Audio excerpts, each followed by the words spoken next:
সুপ্রিয় শিক্ষার্থী, আশা করি তোমরা যে যেখানে আছো ভালো আছো এবং সুস্থ আছো।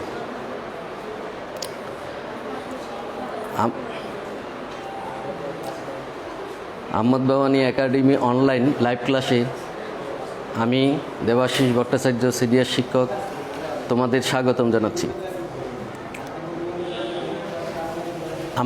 আমার পাঠদান শুরু করার আগেই আমি ধন্যবাদ জানাতে চাই আমাদের সম্মানিত অধ্যক্ষ জনাব মোশাররফ হোসেন মুন্সি মুকুল স্যারকে।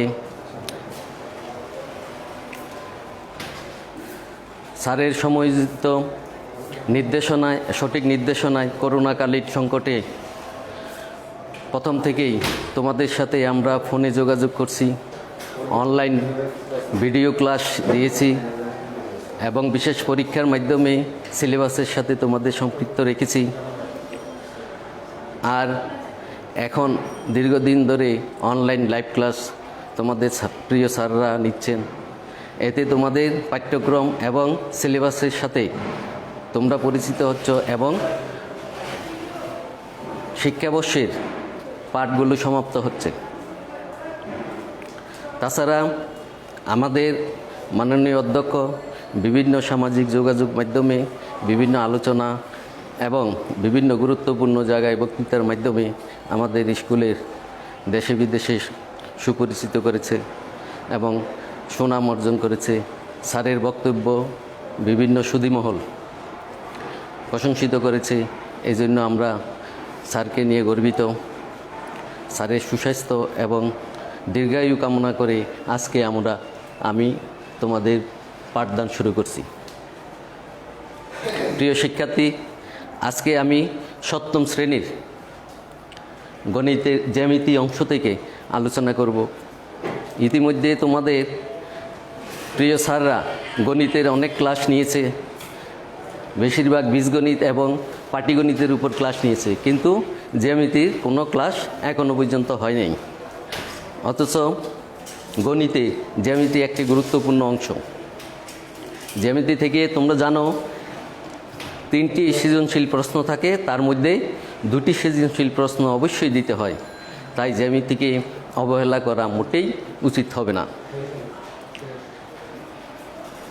আবার জ্যামিতি এমন একটি বিষয় যার ধারাবাহিকতা যদি না থাকে তোমরা পরবর্তী ক্লাসে গিয়ে অসুবিধায় পড়বে এবং বুঝতে অসুবিধা হবে।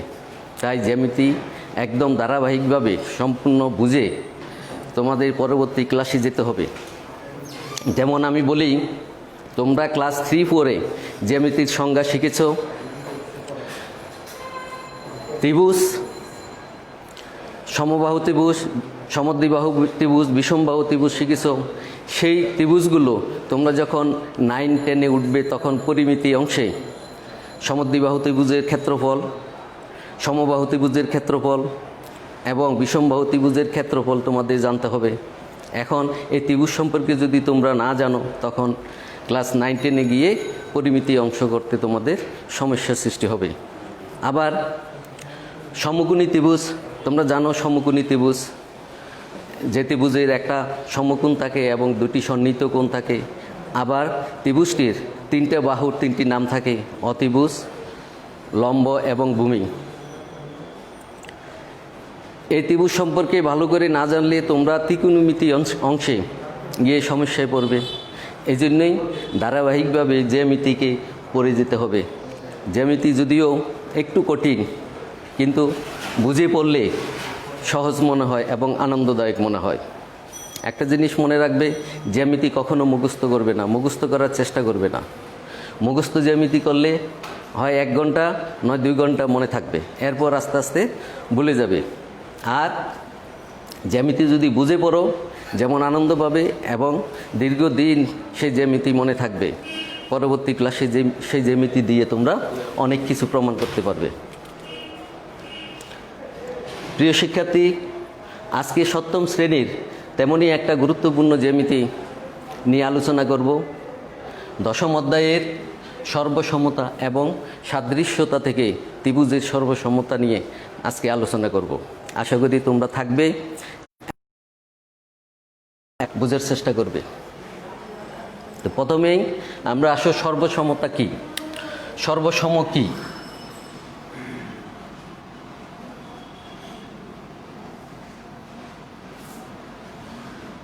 সর্বসম কি? সমতলে অবস্থিত, সমতলে অবস্থিত একই আকৃতি এবং গঠনের দুটি চিত্রকে যদি আমরা উপরিপাতনের মাধ্যমে একটির উপর আরেকটি স্থাপন করি, যদি চিত্র দুটি পরস্পরকে সম্পূর্ণরূপে আবৃত করে, তখন চিত্র দুটি সর্বসম হয়। দেখো, আমি চিত্রের মাধ্যমে একটু বোঝাবার চেষ্টা করতেছি। দুটি চিত্র, যে কোনো দুটি জ্যামিতিক চিত্র একই সমতলে অবস্থিত, একই আকৃতি এবং একই গঠনের,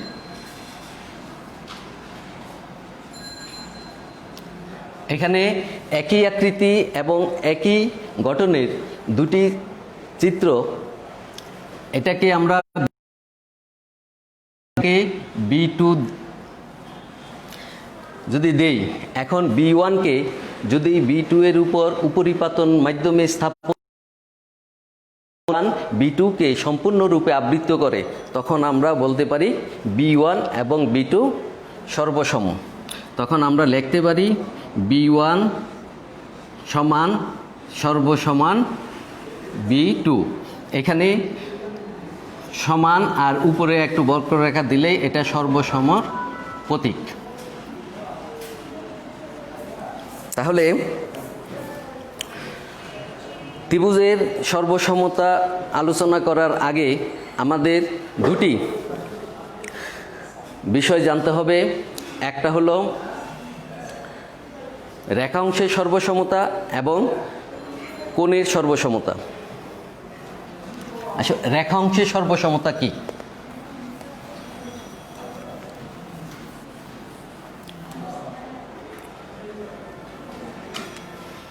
যখন দুটি রেখাংশ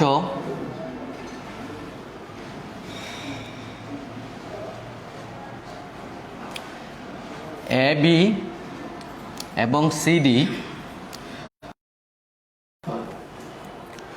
উপরিপাতনের মাধ্যমে ABকে CDর উপর স্থাপন করি, যদি AB রেখাংশের প্রান্তবিন্দু A এবং B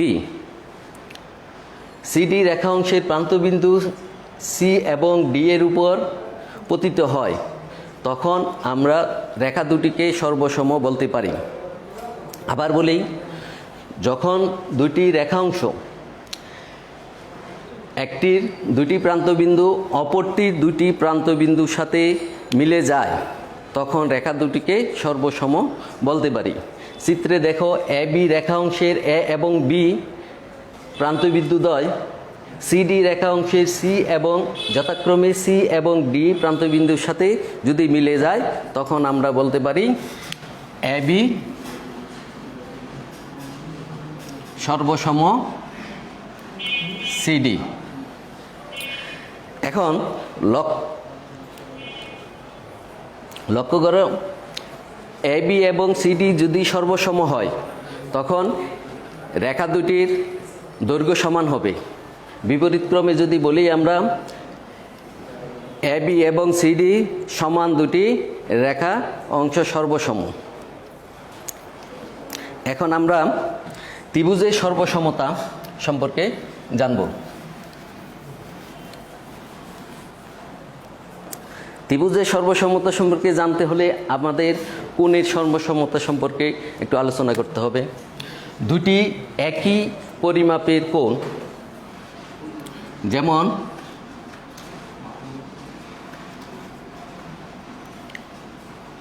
ABC এবং DEF, দুটি 45 ডিগ্রি কোণ, মনে করি 45 ডিগ্রি কোণ আঁকলাম। এখন এই দুইটা কোণ সর্বসম কিনা আমরা প্রমাণ করার জন্য প্রথমে কি করব, AB সি কোণকে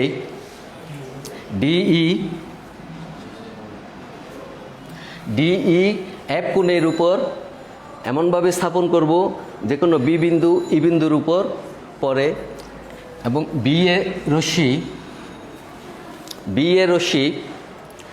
ইডি রশ্মি বরাবর পড়ে। যদি কোণ দুটি সমান হয় তাহলে বিসি রশ্মি ইএফ রশ্মি বরাবর পড়বে। তাহলে এবিসি কোণ ডিইএফ কোণ সর্বসম হবে। তাহলে আমরা লিখতে পারবো কোণ এবিসি সর্বসম কোণ ডিইএফ।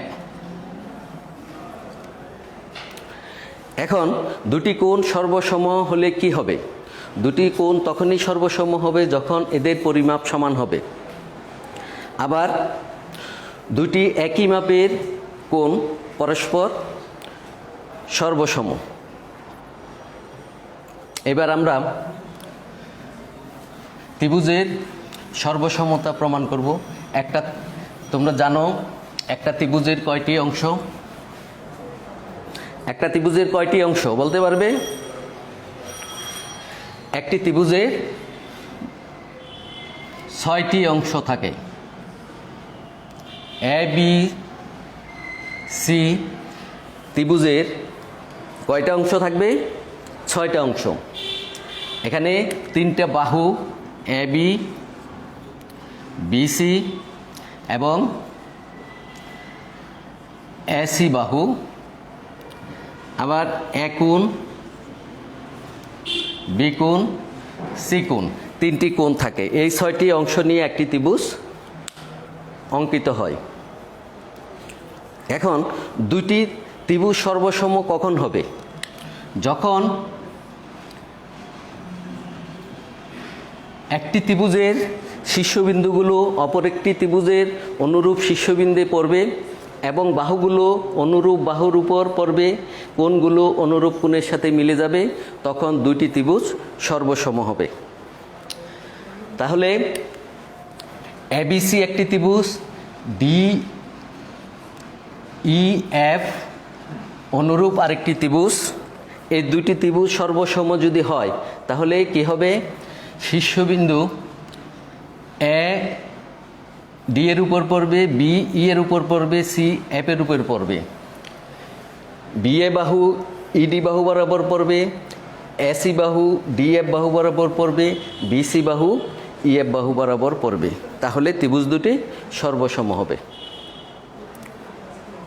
এখন আমরা দশম অধ্যায়ের উপপাদ্য 1 প্রমাণ করব। দশম অধ্যায়ের উপপাদ্য 1।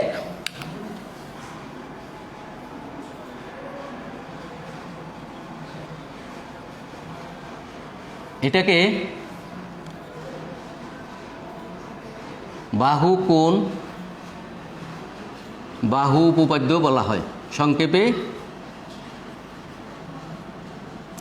বাহু কোণ বাহু উপপাদ্য বলা হয়। উপপাদ্যের সাধারণ নির্বচন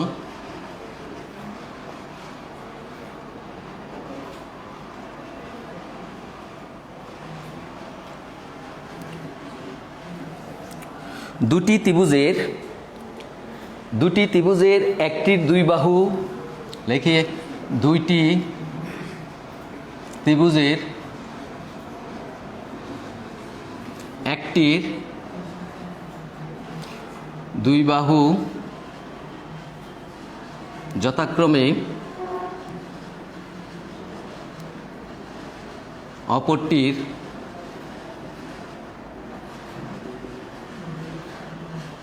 দুই বাহুর সমান হলে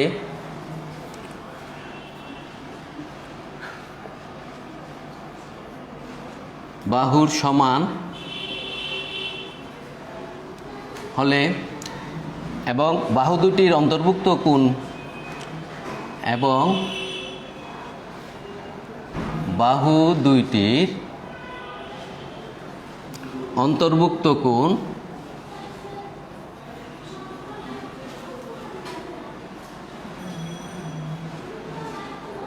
সমান হলে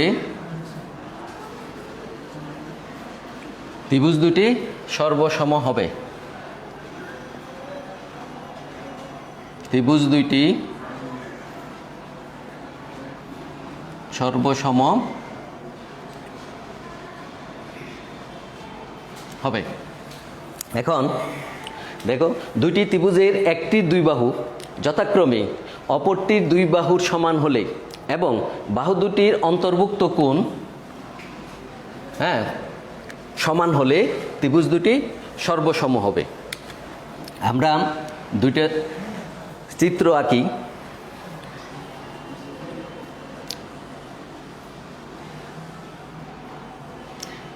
A B C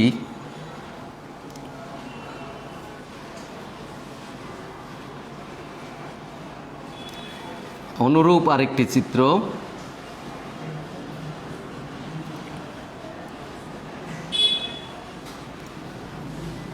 D E F.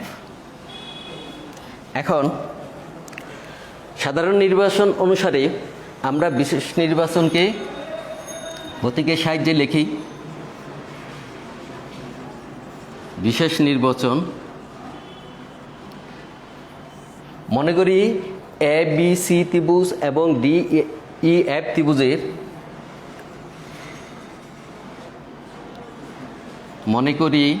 ত্রিভুজ এ বি সি ও ত্রিভুজ ডি ই এফ ত্রিভুজ এর এ বি সমান ডিই, এ বি সমান ডিই।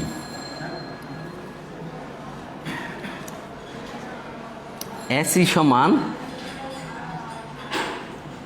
ডিএফ, এই এসি সমান ডিএফ এবং অন্তর্ভুক্ত কোণ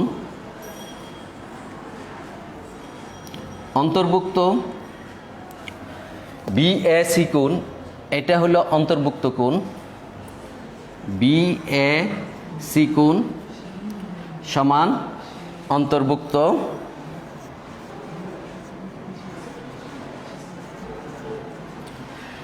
ইডিএফ কোণ। ইডিএফ কোণ প্রমাণ করতে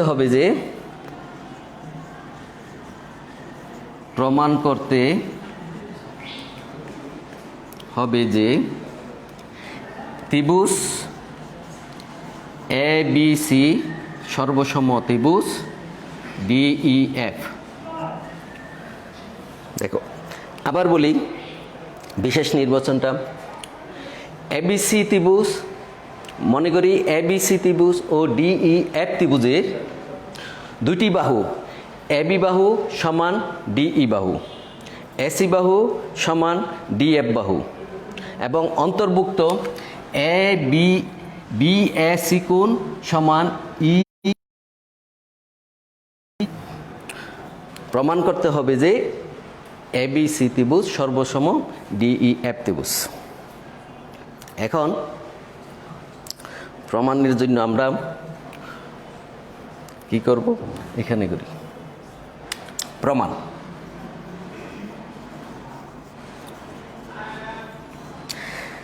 এখানে ত্রিভুজ দুইটার প্রতি লক্ষ্য করো, এবিসি ত্রিভুজ এবং ডিইএফ ত্রিভুজ। আমরা উপরিপাতনের মাধ্যমে আমরা এবিসি ত্রিভুজকে ডিইএফ ত্রিভুজের উপর এমনভাবে স্থাপন করব যেন এ বিন্দু ডি বিন্দুর উপর পড়ে। আবার বলি, এবিসি ত্রিভুজকে ডিইএফ ত্রিভুজের উপর এমনভাবে স্থাপন করব যেন এ বিন্দু ডি বিন্দুর উপর পড়ে। এ বি বাহু ডিই বাহু বরাবর পড়ে। এখন ডিই বাহুর যে পাশে এফ বিন্দু আছে, সি বিন্দু যেন সেই পাশে পড়ে। আবার বলি, এবিসি ত্রিভুজকে ডিএফ ত্রিভুজের উপর এমনভাবে স্থাপন করব যেন এ বিন্দু ডি বিন্দুর উপর পড়ে, এবি বাহু ডিই বাহু বরাবর পড়ে। এখন ত্রিভুজটাকে এভাবে ফেলবো না এভাবে ফেলবো প্রশ্ন ওঠে। তখন আমরা বলবো ডিই ত্রিভুজের যে পাশে এফ বিন্দু আছে সি বিন্দু যেন সেই পাশে পড়ে। তাহলে এ কথাটুকু আমরা লিখি, ত্রিভুজ এ বি সি কে ত্রিভুজ ডিই এফ এর উপর এমনভাবে স্থাপন করি যেন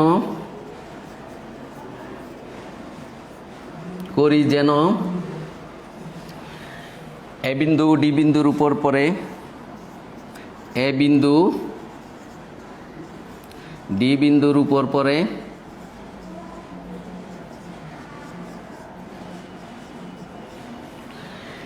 এ বি বাহু ডিই বাহু বরাবর পড়ে,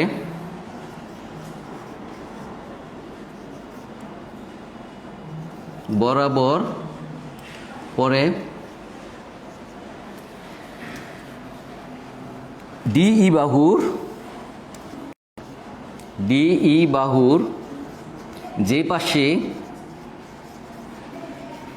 এফ বিন্দু আছে সি বিন্দু যেন সে পাশে পড়ে।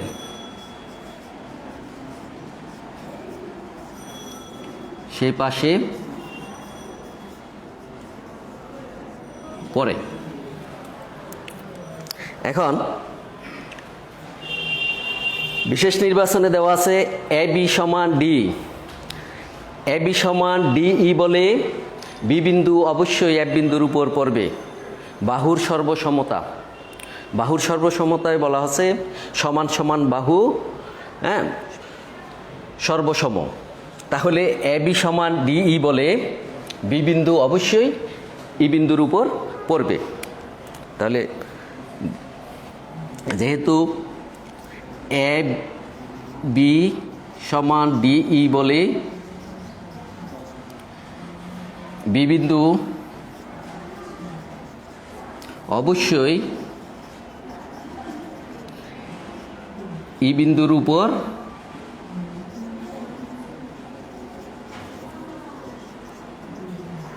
পড়বে। তাহলে জ্যামিতিটাকে আমরা যদি ধাপ অনুসারে ভাগ করি, প্রথম ধাপে আমরা এটুক যদি আমরা প্রথমে শিখি, এটাকে যদি আমরা প্রথম ধাপ দেই, এই সম্পূর্ণটা আমরা প্রমাণ করছি বাহুর সর্বসমতা দিয়ে। আমরা এখানে লিখে দেব বাহুর সর্বসমতা অনুসারে। এখন দ্বিতীয় ধাপে আমরা কোণের সর্বসমতা প্রমাণ করব। আমি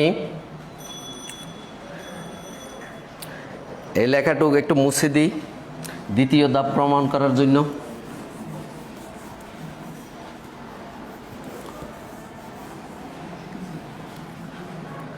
দ্বিতীয় ধাপ, এখন এই কোণ এবং ডি কোণের সর্বসমতা প্রমাণ করব। যেহেতু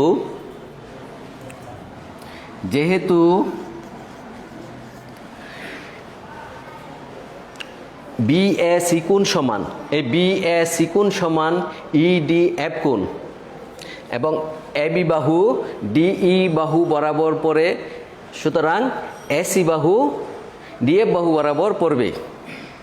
যেহেতু এ বি সি কোণ সমান ডিই এফ কোণ, যেহেতু এ বি সি কোণ সমান ডিই এফ কোণ সাধারণ নির্বাচনে বিশেষ নির্বাচনে দেওয়া আছে, সুতরাং এসি বাহু ডিএফ বাহু বরাবর পড়বে।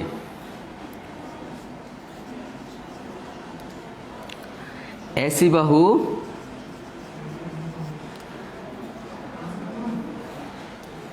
ডিএফ বাহু বরাবর পড়বে।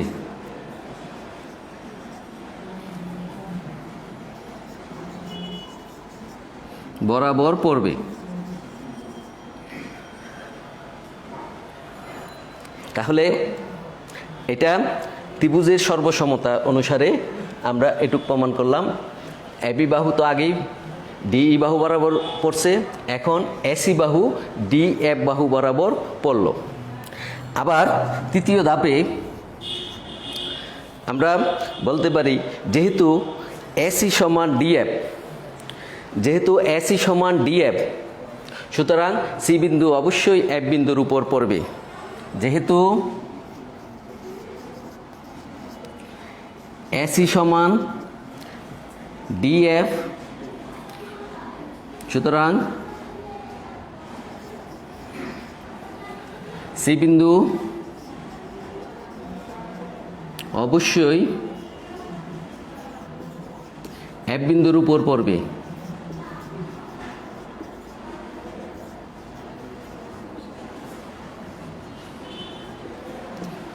এখন বি বিন্দু ই বিন্দুর উপর পড়ছে, সি বিন্দু এফ বিন্দুর উপর পড়ছে, তাহলে বিসি বাহু ইএফ বাহুর সাথে পুরোপুরি মিলে যাবে। তাহলে আমরা ধাপ 4 নম্বর ধাপে আমরা লিখব এ বিন্দু বি বিন্দু ই বিন্দুর উপর, বি বিন্দু ই বিন্দুর উপর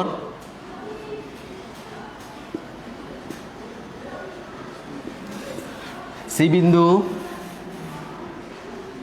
এফ বিন্দুর উপর পড়ে বলে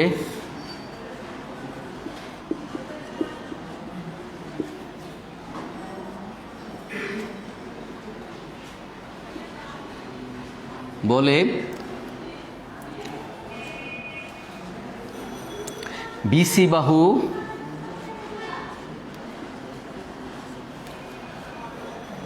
ইএফ বাহুর সাথে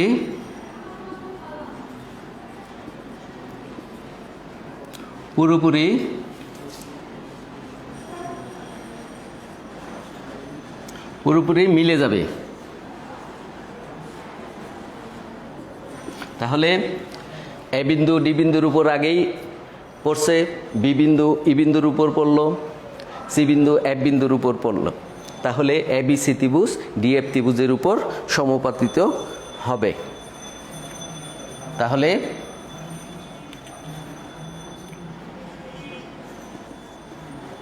ত্রিভুজ এ বি সি ত্রিভুজ ডিই এফ এর উপর সমাপতিত হবে।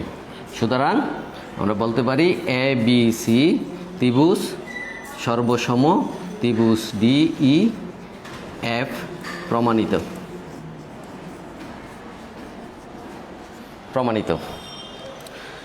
প্রিয় শিক্ষার্থী, দেখো যদিও উপপাদ্য প্রমাণটা একটু বড়, তোমরা যদি ধাপে ধাপে এগুলো আয়ত্ত করো তাহলে এই উপপাদ্যটা শিখতে কষ্ট হবে না। এই উপপাদ্যের সাহায্যে তোমরা পরবর্তী ক্লাসে 8, 9, 10-এ অনেক উপপাদ্য প্রমাণ করতে হবে। এই তথ্য কাজে লাগিয়ে সর্বসমতার আরও 3টি উপপাদ্য আছে, এই 3টিও তোমরা শিখে ফেলবে এবং মনে রাখবে। এখন আমি সংক্ষেপে এই উপপাদ্যের একটা উদাহরণ কিভাবে ব্যবহার হয় সেই উদাহরণ দিয়ে বুঝিয়ে দিচ্ছি।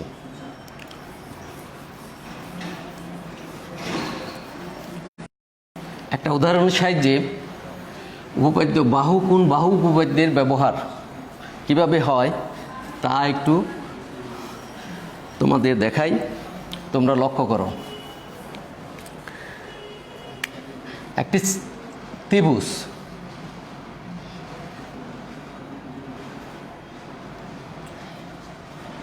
ত্রিভুজ এ বি সি, এবিসি একটি ত্রিভুজ, আর এই ত্রিভুজের এডি হলো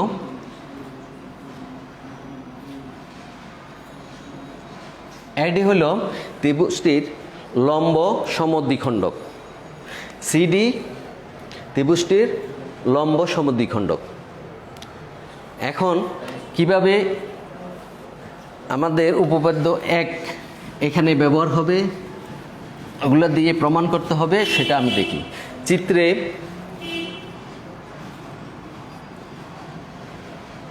সিডি এবি এর উপর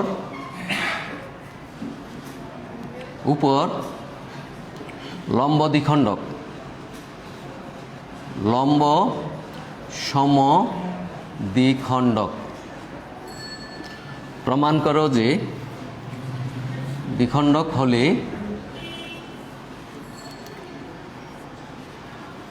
প্রমাণ করতে হবে যে ত্রিভুজ এডিসি সর্বসম ত্রিভুজ বিডিসি। কিভাবে এটা প্রমাণ করব?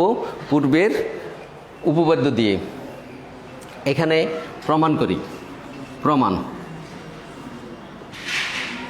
দেখো, এখানে লম্ব দ্বিখণ্ডক সিডি লম্ব দ্বিখণ্ডক হওয়ায় এবিসি ত্রিভুজ দুটি ত্রিভুজে বিভক্ত হয়।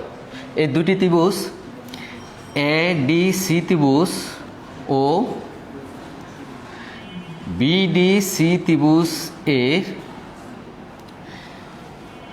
দেখো যেহেতু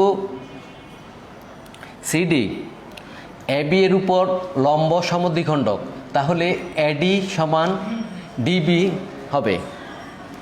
এই ত্রিভুজে এডি সমান বিডি। এখানে যথার্থতা লিখতে হবে সিডি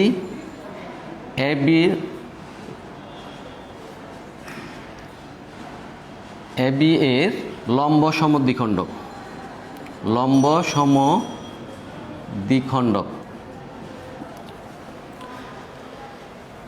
সিডি সাধারণ বাহু। সাধারণ বাহু কখন হয়? যখন দুটি ত্রিভুজের একটি বাহু থাকে, দুটি ত্রিভুজের জন্য একটি বাহু থাকে, তখন তাকে সাধারণ বাহু বলে। সিডি এই ত্রিভুজেরও আছে এবং এই পাশের ত্রিভুজেরও আছে, এই জন্য সিডি সাধারণ বাহু। তারপরে দেখো, যেহেতু এটা লম্ব দ্বিখণ্ডক, তাহলে এই দুইটা কোণ সমকোণ।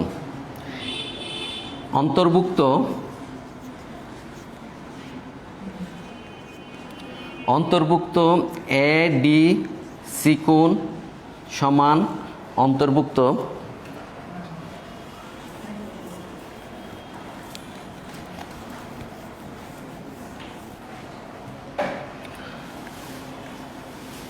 অন্তর্ভুক্ত বিডিসি কোণ। তাহলে বাহু কোণ বাহু উপপাদ্য অনুসারে দুইটি বাহু এবং তাদের অন্তর্ভুক্ত কোণ সমান হওয়ায় ত্রিভুজ দুটি সর্বসম। সুতরাং ত্রিভুজ এডিসি সর্বসম ত্রিভুজ বিডিসি প্রমাণিত।